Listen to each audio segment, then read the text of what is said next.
पंचायत आज तक में एक बार फिर से आपका स्वागत है। जम्मू कश्मीर की आवाज़ पूरे देश तक पहुंचाने वाला ये कार्यक्रम आज दिन भर आप देख रहे हैं।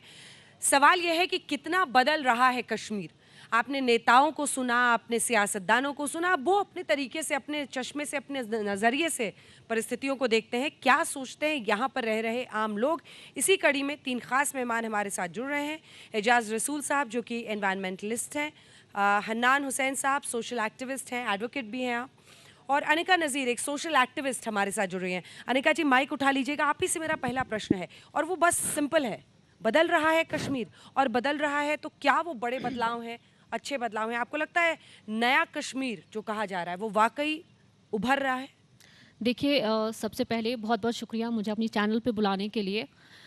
कश्मीर में इलेक्शंस हो रहे हैं और सरगर्मियां जो हम इलेक्शंस की देख रहे हैं काफ़ी ज़ोरों शोरों से चल रही हैं। लेकिन जब हम कश्मीर के बदलाव की बात कर रहे हैं तो एक किस्म से पॉलिटिकल मनोवरिंग होती है जिससे मेरी ज़ाती दुश्मनी है, क्योंकि हम वो बच्चे हैं जो ख़ानदानी राज के विक्टिम्स हैं। ख़ानदानी राज ने आज तक कश्मीर में हमें इस तरीके से एक्सप्लॉइट किया है, कश्मीर के बच्चों को। जब हमारे पास एक स्पेशल स्टेटस था, उसके अंदर हमें बहुत सारी सुविधाएं मिलनी चाहिए थी, तब हमें सिर्फ पैलेट मिले, तब सिर्फ हमें हम पर गोलियां चलाई गई, तब हम पर सिर्फ पैलेट चलाए गए और हमें जेलों के अंदर भर दिया गया और कब्रिस्तान भरे गए। और जब स्पेशल स्टेटस हटा और हमें लगा कि कुछ शायद बदलाव आएगा, जैसा कि आया भी, डेवलपमेंटल प्रोजेक्ट्स यहाँ पे आए, या हमारा जो एकेडमिक सेशन होता है वो कंटिन्यूसली चलने लगा, हमारी एजुकेशन में बहाली आई, या जॉब्स को लेकर एक जॉब फेयर जैसा इनिशिएटिव लिया गया। बट एक हद तक जो हम कहते हैं ना कि हम बल्क में यूथ है, हम कॉन्फ्लिक्ट रिडन पीपल है। हमारे लिए अगर आपने आर्टिकल 370 को रिवोक किया बहाली लाने के लिए, हमने वो देखा, आपने एक चेंज यहाँ पे क्रिएट किया, वो स्टोन पेल्टिंग यहाँ पे ख़त्म की, सब कुछ ख़त्म हो गया। वो टेररिज्म जिसमें आप कटौती करना चाहते थे, उसको डिक्रीज़ करना चाहते थे, वो भी हमने देखा। लेकिन उसके बाद हमारा मुस्तकबिल क्या? हम किसी इंसान को जब ज़ख्म भी लगता है तो उसको भरने में वक्त लगता है, हमें उभरने में टाइम लगेगा। आपने हमें बहुत सारी सुविधाएं दी, developmental projects. Jammu and Kashmir को अब रेस्ट ऑफ द इंडिया से रेल कनेक्टिविटी मिलेगी, जो अलाइड सेक्टर्स के लिए एक बहुत बड़ी कामयाबी है। लेकिन हम नौजवान, बहुत लोग पॉलिटिशियंस आके कह रहे हैं कि हमें मसले कश्मीर हल करना है, हमें वो हल करना है। मुझे बताइए, मैं कश्मीर की नौजवान हूँ, मेरे लिए मसला कश्मीर है जब मेरा मसला हल होगा, जब कश्मीर के नौजवानों का मसला हल होगा। हमारे ऊपर एपटेक जैसी ब्लैक लिस्टेड कंपनियों को आपने थोप दिया है, हम कहाँ जाएंगे? जी, बदलाव आया है, लेकिन बहुत सारी चीज़ों को रेक्टिफाई करना अभी भी बहुत ज़रूरी है। माइक उठा लें एजाज साहब माइक उठा लें। सर, किसने सोचा था सितंबर के महीने में ये हम दूसरे सप्ताह में हैं और 30 डिग्री यहाँ श्रीनगर का तापमान है, टेम्परेचर है। एक पर्यावरणविद के रूप में यहाँ का मौसम ही सिर्फ बदला है या वाकई कश्मीर बदल रहा है? देखें, एनवायरनमेंट जो है उसको तो पॉलिटिक्स से ऊपर लिया जाना चाहिए। एनवायरनमेंट का ताल्लुक जो है वो हर एक के साथ ज़ाती तौर पे, पर्सनली हर आदमी के साथ है, क्योंकि हर आदमी जो शख्स है वो एनवायरनमेंट का हिस्सा है। अब हम दुनिया में रहते हैं, ग्लोबल वार्मिंग हो रही है, क्लाइमेट चेंजेस हो रही हैं। हमारे हिमालयाज़, ग्रेटर हिमालयाज़, हिंदू कश का ले लीजिए या कोरेकरम का साइड ले लीजिए, वहाँ ये जो क्लाइमेटिक चेंज और ग्लोबल वार्मिंग के असरात हैं वो वहाँ आने शुरू हो गए हैं। और जाहिर है कि हमारी रियासत जो है, क्योंकि घिरी हुई है पहाड़ों में और हम बिल्कुल नज़दीक हैं इसके, तो हम पर भी इसके असरात जो हैं वो पड़ेंगे। और इसके असर पड़ने से हर एक ज़िंदगी के शोबे पर असर पड़ता है। अब आप ये बताएं कि इस दफ़ा जो गर्मी हुई, वो जो कुछ हुआ उसको आप छोड़िए, एक दिन की तो बात नहीं है। हमारे ग्लेशियर्स आप देखिए रिसीड हो रहे हैं, हमारी वाटर बॉडीज़ आप देखिए सिल्ट अप हो रही हैं, हमारे जंगलात को आप देखिए, वहाँ पेड़ पौधों की जो कमी हो रही है। ये सब जो प्रोसेस है ये एक दिन में नहीं हुआ, ये कई सालों से आहिस्ता आहिस्ता होता गया। और इसके लिए कुछ प्रोजेक्ट्स बनाए भी गए, कुछ की अमलावरी की गई, कुछ की नहीं की गई जी। अब अगर अमन रहे यहाँ और हर चीज़ यहाँ ठीक रहे तो इन चीज़ों पर ज़्यादा फोकस होता है। मगर अगर आप मुझसे पूछें तो जितनी भी मैंने चैनल पे मैनिफेस्टो सुने हमारे इलेक्शन के बारे में, मुझे नहीं दिखता कि किसी एक भी मैनिफेस्टो में मैं एनवायरनमेंट के बारे में कुछ सुना हो कि साहब हम एनवायरनमेंट में ये चीज़ करेंगे। अगर हमने डल के लिए एक प्रोजेक्ट स्टार्ट कर दिया है, हालांकि वो भी एनजीटी के रडार पे है इस वक्त, वुलर के ऊपर प्रोजेक्ट चल रहा है, लेकिन हमारी आंचार लेक यहाँ है 127 स्क्वायर किलोमीटर से 7 किलोमीटर रह गई है 100 साल में, उसके बारे में किसी ने बात नहीं की। हालांकि वो कॉन्स्टिट्यूंसी है, वहाँ इलेक्शन लड़े जाएंगे, बल्कि उस कॉन्स्टिट्यूंसी का एरिया बढ़ा दिया गया। अब तो हजरतबल का जो एरिया है वो भी उसमें शामिल कर दिया गया है। तो एनवायरनमेंट की जब तक बात होगी, जब तक वो नहीं होगी, तब तक हम मैनिफेस्टो उसको किस तरह देखें। डेवलपमेंट आप कहते हैं, डेवलपमेंट जो होती है ये सड़कों को बनाने और पुल बनाने या रेलवे बनाने से इससे नहीं होती जी। इसके जो बुरे असरात होते हैं, जो एनवायरमेंटल इम्पैक्ट इसका पड़ता है, उसको देखना, उसको मेजर करना, वो सब एनवायरनमेंट में आता है और उसकी तरफ ध्यान देने की ज़्यादा ज़रूरत है। जी हनान साहब, अनुच्छेद 370 और 35 से लगा हुआ वाला कश्मीर बेहतर था या ये दोनों हटने के बाद का कश्मीर आपके लिए बेहतर दिखता है? देखिए, आपने बदलाव की बात कही। अगर हम समाज पे और सोसाइटी की ग्राउंड लेवल पे एक इंट्रोस्पेक्शन, फ्लोर ऑडियो बढ़ा दे ज़रा, और एक समाज को, सोसाइटी में जो हमारा वर्किंग क्लास है, जो मज़दूर तबका है, छापरी फरोश लोग हैं, उनकी मुश्किलात कम होने के बजाय बढ़ ही गए। आप देख लीजिए, स्मार्ट सिटी के नाम पे अभी आपके फुटपाथ्स ऑक्यूपाई किए जा रहे हैं, वहाँ पे आपसे गाड़ी रखने के लिए पैसे मांगे जा रहे हैं। कोई बदलाव जो सड़क पे दिखने को नहीं मिल रहा है, सोसाइटी पे दिखने को नहीं मिल रहा है। किसी वर्किंग क्लास, किसी वेंडर को रिहेबिलिटेट नहीं किया गया। ये सब एक वो झूठे वादे हैं, जो जुमले हैं वही जुमले जो 2014 में किए गए थे। इसके अलावा और कुछ नहीं है, खोखले वादे हैं। आपको आने का ऐसा लगता है क्या? क्योंकि मैं ये मानती हूँ कि अगर स्टूडेंट्स 30 दिन स्कूल जा रहे हैं, कॉलेज जा रहे हैं, वो बाकी इंडिया के बच्चों से कम्पीट कर पाएंगे। अगर पत्थरबाजी नहीं हो रही है सड़कों पर और हड़ताल नहीं हो रहे हैं, तो वो भी एक नॉर्मल लाइफ की तरफ एक बहुत बड़ा कदम होता है। देखिए, ऐसा है क्या? बदलाव की बात वो करेगा जिसने दोनों चीज़ों को देखा होगा। 2019 से पहले I am somebody who is born and brought up in Kashmir. I have lived in this turmoil. मैंने ये सब कुछ चीज़ें देखी हैं। मैंने शेलिंग देखी है, मैंने सड़क पे पैलेट चलते हुए देखे हैं। तो वो बदलाव तो मुझे क्लियरली दिखाई देता है, और जिससे नहीं दिखाई देता है तो वो अपने चेहरे से चश्मा हटा दे और फिर देखें, अगर जिसे वो नहीं दिखता है। बाकी रही बात छोटे छोटे, आपको कहीं पे पार्किंग के फ़ी भरने पड़ते हैं 20 रुपये 30 रुपये। आप इतनी कंजूसी तो नहीं करेंगे, हर जगह टैक्स भरे जाते हैं। अब 20-30 रुपये के लिए आप नेशनल मीडिया पे रोना धोना करेंगे तो वो बात नहीं चलेगी।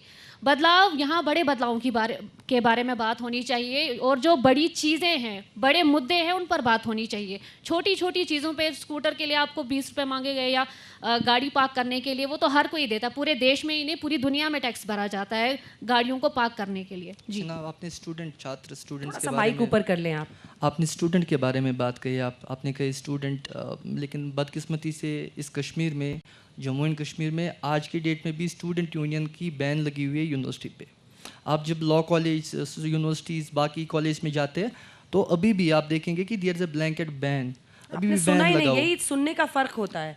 मैंने कहा बच्चे स्कूल जा पा रहे हैं, कॉलेज में पढ़ पा रहे हैं। देखिए, उस चीज़ को कौन इग्नोर कर सकता है, कौन डिनाई कर सकता है? That's a welcoming step. लेकिन जब आप बात कर रहे हैं पॉलिटिक्स, एक क्लियर एनवायरनमेंट, 370 के हटने के बाद क्या बदलाव है? एटलीस्ट इतना बदलाव तो आना चाहिए ना कि छात्र union, student activism, student politics, तभी जाके हमारी सोसाइटी में नए लीडर्स आ सकते हैं।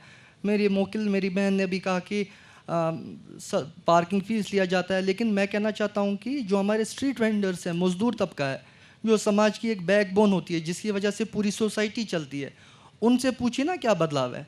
लोगों के काम चले गए, लोगों के कारोबार चले गए। कर रहे हैं पार्किंग के हिसाब से। स्ट्रीट वेंडर्स के लिए मैं सबसे पहले खड़ी रहूंगी, ऐसी बात नहीं है। लेकिन आपने बात की पार्किंग की। आपके पास 10 लाख की गाड़ी है, आप 20 रुपए का टैक्स भरने से कतरा रहे हैं, मैं उसकी बात कर रही हूँ। आप किसी ड्राइवर से पूछिए ना, जिसकी किराए 300-400 रुपये जम्मू जाने की है, उसको 1000 रुपया टैक्स देना पड़ता है, टोल टैक्स देना पड़ता है। ऐसा कुछ नहीं है, 1000 रुपए टोल पे कहीं नहीं। अगर कोई ऐसा कुछ कर रहा है तो मैं एज एन एक्टिविस्ट उनके साथ खड़ी रहूंगी, मैं उनके साथ हड़ताल पे बैठूंगी। आप बताइए 1000 रुपए कहाँ मांगा जाता है? हड़ताल ही हर किसी चीज़ का हल नहीं होता है, बातचीत से मसले हल होते हैं। हल क्या है फिर आपकी नज़र में, क्या है?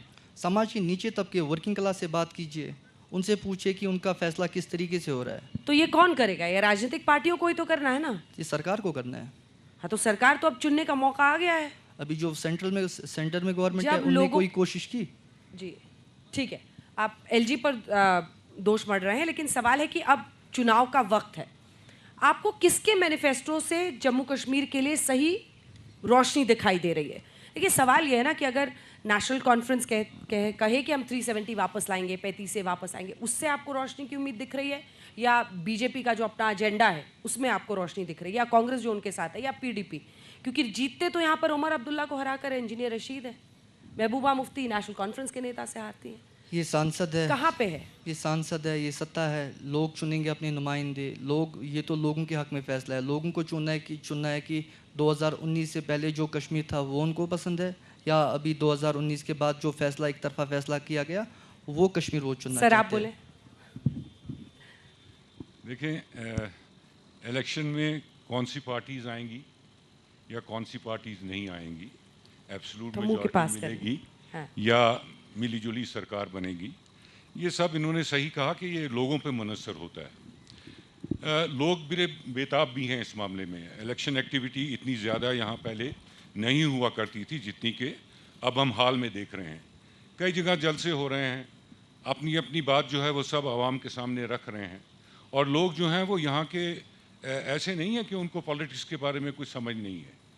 बहुत ही मैच्योर्ड पॉलिटिकल क्लास है हमारे लोगों की यहाँ, और पूरा मुझे ये पूरा यकीन है कि जो भी वो डिसाइड करेंगे वो इन सब बातों को मद्देनज़र रख कर रखेंगे कि 370 से पहले का अच्छा था या अब इसको अच्छा बनाया जा सकता है। आप एक या नागरिक क्या-क्या के करना- तौर पर क्या सोचते हैं? क्योंकि आपकी नज़र से, आपके अनुभव से सब कुछ गुजरा है। जी आपकी नज़र में आपको क्या लग रहा है? देखें, अभी तक तो हम इतने अच्छे हमें रिजल्ट्स नहीं मिल रहे हैं किसी भी चीज़ के। अब देखें, जिस डल के किनारे हम बैठे हुए हैं, इस डल के में कितना पैसा अभी तक खर्च हुआ और कॉन्स्टिट्यूंसी के फंड्स तक इसमें सर्व किए गए। लेकिन हाल ही में जब एनजीटी ने एक सुओ मोटो रेफरेंस ली, यहाँ के वाटर क्वालिटी की रिपोर्ट्स जो मिली, यहाँ की जो पोल्यूशन कंट्रोल कमेटी है, उन्होंने वो रिपोर्ट शाया की, और एनजीटी ने सुओ मोटो उसका कॉग्निजेंस लेके कहा कि भाई सरकार बताए कि इतना पैसा खर्च करने के बाद ये क्या बात है कि अभी तक डल साफ़ नहीं हो रहा।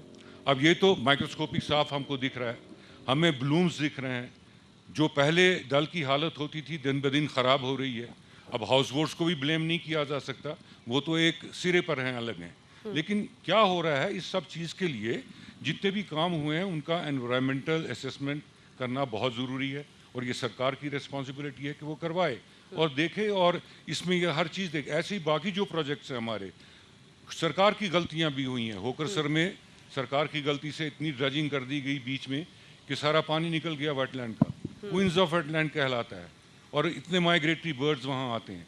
इस वक्त अब उसमें जब यहाँ की किस तंजीमों ने शोर मचाया, जो एनवायरमेंटलिस्ट हैं, तो उसमें इनटेक स्ट्रक्चर, आउटटेक स्ट्रक्चर बन रहा है अपनी गलती को सीधा करने के लिए। तो ये सब चीज़ें चल रही हैं, लेकिन अभी सेटिस्फैक्ट्री नहीं कहा जा सकता। अब हम उस हिस्से में आ गए हैं जहां हम एंड की तरफ बढ़ रहे हैं। तो 30-30 सेकंड में मैं आप तीनों से जानना चाहती हूं कि आप क्या चाहते हैं कश्मीर के लिए, क्योंकि आप लोगों से मिलते हैं, उनकी क्या सोच है वो आपकी नज़र के सामने है। कौन सी वो एक चीज़ है जो कश्मीर के लिए होनी चाहिए? आपसे शुरू करें। देखिए, आपने जो सवाल रिसेंटली पूछा था कि 2019 से पहले का या 2019 के बाद का कश्मीर चाहिए, उसी हवाले से मैं इसको कंक्लूड करना चाहूँगी कि कश्मीर जो है it is still under process. लोगों को ना तो पहले का चाहिए ना तो बाद का चाहिए, लोगों को एक फ़ाइनल सोल्यूशन चाहिए।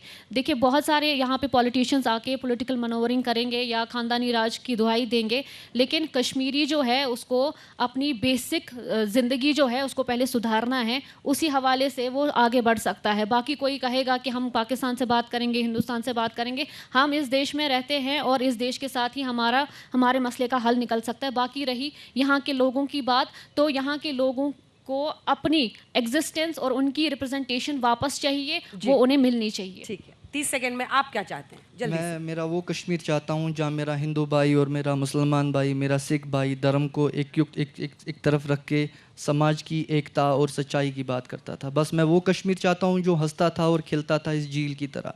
मैं वो कश्मीर चाहता हूँ जो गुलो लाला की तरह खिलता था। मैं वो कश्मीर चाहता हूँ जो मुझसे छीना गया, कभी 2019 में, कभी 1990 में। मुझे अपना कश्मीर वापस चाहिए। आप बताएं।